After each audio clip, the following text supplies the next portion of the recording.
Cheers! Good morning. My name is Hope, and today we are doing my August reading wrap-up. I have actually already filmed this video, but when I was doing the video, I had originally thought I would include a couple other things, but it turns out the wrap-up got a little long, so I'm redoing this intro to cut out the things that I had talked about at the beginning that the video was going to cover, because it's not covering anymore. So I'm going to throw it back to past Hope from like half an hour ago, and she's going to talk you through the books that I read in August, and then I will meet back with you at the end of that. We're going to start with a sip of coffee. My husband and I went on a road trip last week, and look where we ended up at one point. It's such a good mug. First of all, in August, I did read 15 books, and August was a pretty decent month. I read a couple of really great arcs, but a lot of it was based on prompts from the bingo board, and it was just a good time. So we are going to get into what those books were first, or I'll start, because I'm just at my story graph, it'll be what I finished most recently to what I finished a little bit further back. I read The Sister Who Ate Her Brothers and Other Gruesome Fairy Tales, is that what it's called, by Jen Campbell. This is a picture storybook, and you are following different retellings of different fairy tales, just a lot more representation in terms of disability and identity, and it was a good time. Obviously, it's a kid's book. It didn't take me very long to read, but I still enjoyed it, and it definitely does get dark. As I was reading it, I just thought, who in my life with kids would I give this to? And I'm not totally sure who fits that demographic, but that's probably just based on who I know as parents. I think there are some parents out there that would have a really good time with this book. I finally read Tomorrow and Tomorrow and Tomorrow by Gabrielle Zevin. This book has obviously been on the hype train for a long time, and at the beginning of the year, I read The Storied Life of A.J. Fikry that I really enjoyed and thought, okay, I will succumb to the hype at some point and read this book, because I actually had no interest. I didn't think the premise sounded interesting, nothing. Even though everybody said, you don't need to be a gamer to enjoy this book, I was like, ugh, video games are not my jam. We were interrupted. But I think I was talking about how video games just aren't my jam, no matter how much people are saying, you don't need to like video games to like this book. And I think that's true. However, I do think if you enjoy video games, you still get a little bit extra pleasure out of this book. I enjoyed the characters and the story. I am not as in love with it as everybody else seems to be. I kind of found the ending to be a little lackluster personally, but it was still a really good time. I would recommend it if you want a bit of an emotional book, but isn't it's not going to tear your heart out, but it is going to, tug at those heartstrings a bit. It's definitely probably worth picking up.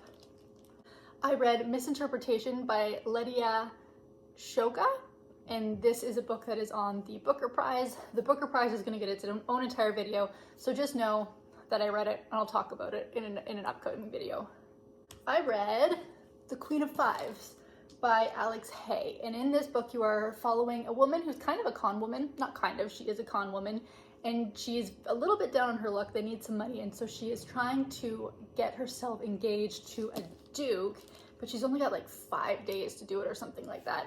And it follows that story and how it goes and the different players. I enjoyed this book actually quite a bit. I think it was fairly well paced. I think the characters were interesting. It's not the best historical fiction I've ever read in my life, but it was certainly exciting enough and intriguing enough that it kept me going. A couple of arcs that I was able to read. I read the new Alice Feeney, which is my husband's wife, and I enjoyed this one actually. Alice Feeney can be a little hit and miss because she can be sometimes a little formulaic, maybe is the right word for that, and I enjoyed this. I think there were a couple of plot twists that I was a little surprised by, nothing mind-bending or anything, but I think the way she told the story with the different perspectives was really interesting. And in this, you are following a woman who goes for a run, comes back home, and the locks on her door have been changed, and a woman answers the door and says, what can I do for you? And she says, this is my house. And the woman who answers the door says, no, it's not. And the woman who can't get in, her husband comes down and says, you're not my wife, this is my wife. And it goes from there. And I thought the way the storylines came together was done in a really interesting way. So I enjoyed this one. I don't know exactly when it comes out. Does it say here? It could be out. It says it's being published 2026. I didn't know that I had read it that far in advance, but anyways, if and when you see it in the wild, I had a good time with it. And the other one I had a good time with was Best Offer Wins by Marissa Cashino. And this is an interesting book. Again, a book that I enjoyed, but it's not a likable character book. And I don't always love books about women who suddenly become obsessive. I don't like that quality. I don't like reading about that quality in women who just become a little not unhinged, because sometimes an unhinged woman's perspective can be fascinating, but obsessed in a really kind of stereotypical you're so emotional type way, like you're being unreasonable way. And I feel like she went there a bit, but then it went beyond that and it became a little bit more intriguing. So you're following a woman who is trying to get on the property ladder in a very prestigious area of town, and she figures out a way to potentially do that, and it starts to backfire, and then where it goes from there. And so just like the opera says, like the title says, Best Offer Wins. It is about the housing market, and I think that in itself was an interesting premise for a thriller because the housing market is nuts. But I had a decent time with this. However, there were some oscillating points. There were some highs and lows in this one, but I still had a good time. I read Spells for Forgetting by Adrienne Young, and I enjoyed this book a lot. I think the beginning of the book was stronger than the end of the book, because the beginning of the book, the atmosphere that this creates is immaculate. It is perfect fall vibes.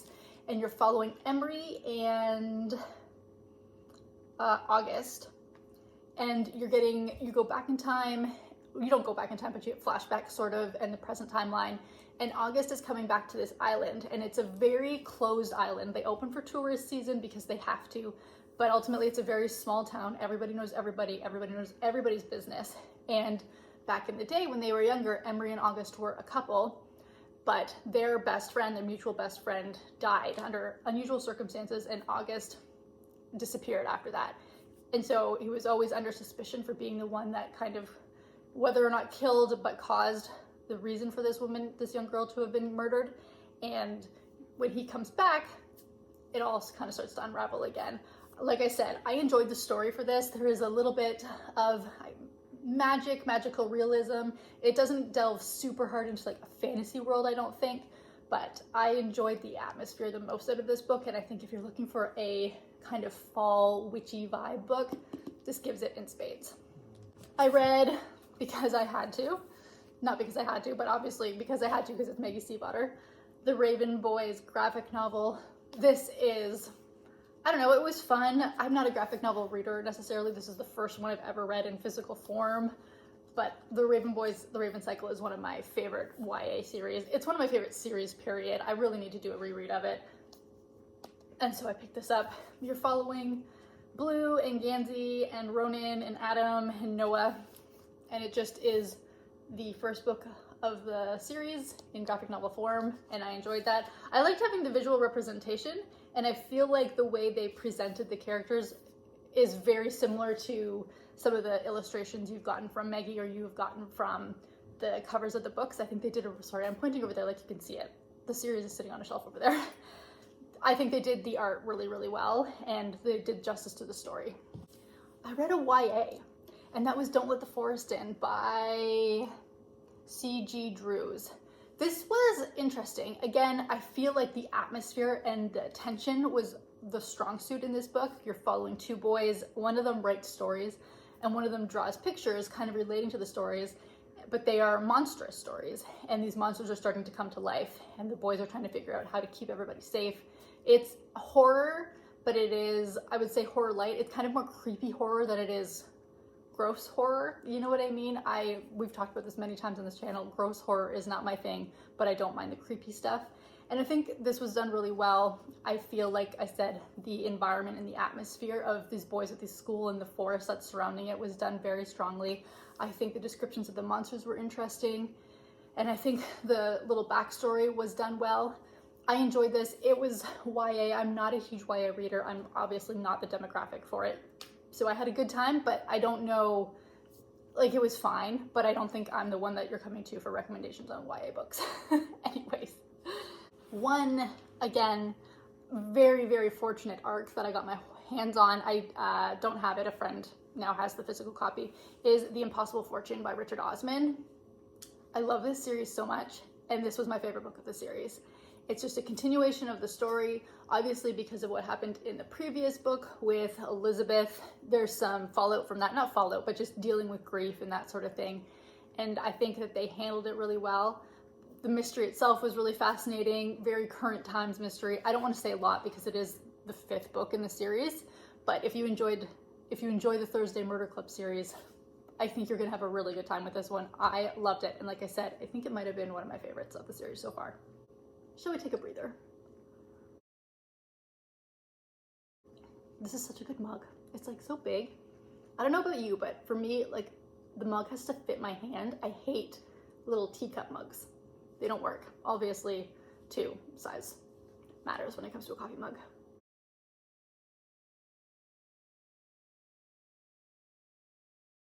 Okay, I read Hum by Helen Phillips. This is a kind of near-ish dystopian type book where there's a lot of AI in the world, but you don't always know that they are AI, and they try to sell things. So this woman goes in for a procedure to change something in her eyes so she is no longer recognizable by these AI creatures. And it makes her enough money to take her family on this trip. And this trip is to a park. It sounds very kind of Central Park-esque, but things are not always what they seem, and you're following her as she goes through her family dealing with this and then dealing with the money that comes with having this procedure done, and her husband not necessarily thinking this is the right thing to do. So it's still a very family-focused drama, but with the side of this dystopian AI side effect. I've never watched Black Mirror, but I feel like books like this are always compared to Black Mirror, so I'll say it might be like a Black Mirror message, but take that with a grain of salt, because like I said, I've never actually watched Black Mirror. Nesting by Roshan O'Donnell. This was up for the Women's Prize in Fiction, and it was one of the books I was most interested in reading, and I finally got my hands on a copy from the library. I don't think they had it originally, so I don't know if it released later on in the States, or if it just took my library a little time to get it. But in this, you are following a woman who decides one day to leave her abusive marriage. And just the gaslighting and the kind of the hurdles that women come up against when they're trying to get out of these relationships, because obviously money can be a huge problem, access to social benefits, access to just help in general. And I found this to be a really intriguing book. It's one of those books that you get mad at because it's speaking the truth, and it's a really good social commentary on the difficulties of getting out of an abusive relationship and how it's not always just about leaving. And she's got kids. It was really, really well done. I think the subject matter was handled well, and I enjoyed reading this book. You know what I mean when it comes to a book that covers this sort of topic. Enjoy is a hard word to say about it, but I had a good time reading this book, even though the topic is obviously not a good time. This book, okay, it's called Warrior Princess Assassin. It is a fantasy, and it is book 1 in a series. I'm not sure how many books they're going to be. This book came at just the perfect time. When I tell you I flew through this book in like one sitting, I had such a good time with it. It's not even a book that I know how to recommend, because it is so not really a book that I would feel good about recommending, because it's not like it's the best book ever written, but the tropes and the storyline and everything about it came at the perfect time. I think because I had read a lot of kind of heavier lit fic in July, just having this kind of brain candy book was perfect. And you were following 3 characters, a warrior, a princess, and an assassin. And the princess is married off to the warrior, but she's best friends with the assassin, and things fall out. There's political intrigue, you don't know who to trust. There's obviously, it's a romantasy. You start reading the book and you're like, are they going throuple here? And yes, they are going throuple, and it is a wild time. But like I said, this book hit at the exact right moment in my life, and I had an incredible time reading it. I cannot wait for book 2, but it is going to be a while before I get it, because this just came out. Blackwood's Blue Sky by Ewan Ivey is a book that I've heard quite a few people talking about, and it takes place in Alaska. You're following a girl and her mother, and they're not having the best time in life. Like, they're doing okay, but they're kind of scraping by a bit. and they decide to move into a cabin in the middle of nowhere with this kind of more reclusive man. But there are stories around this man, and I don't want to tell you exactly what fairy tale it is that it is following, but I think that for me, again, I've said this a couple of times, I think the atmosphere was done really well. Again, a very appropriate fall book. It's in Alaska, it gets to winter, it gets to summer, you kind of experience all what it is to live in the middle of nowhere with no access to resources and having to fly in your food. And I just think that the relationship was done really well. I think the perspective from the little girl was done really well. And I had a good time with this. I wanted a bit more from it. I think I wanted it to delve even further into the fairy tale. I think maybe some different points of view would have added to the story, but I still had a good time. And I think if you enjoy that fairy tale retelling, this is one that you would have a good time with. And then finally, another book I was super surprised with, as with Warrior Princess Assassin. I read Rose in Chains. This I read because I had read the original fan fiction. I didn't like the original fan fiction. And so I saw this was available at my library and was like, I'm gonna give it a go. A lot of people are talking about it. It would do well for my job to know a little bit about this book. And so I picked it up from the library. And I'm not gonna lie, I enjoyed myself.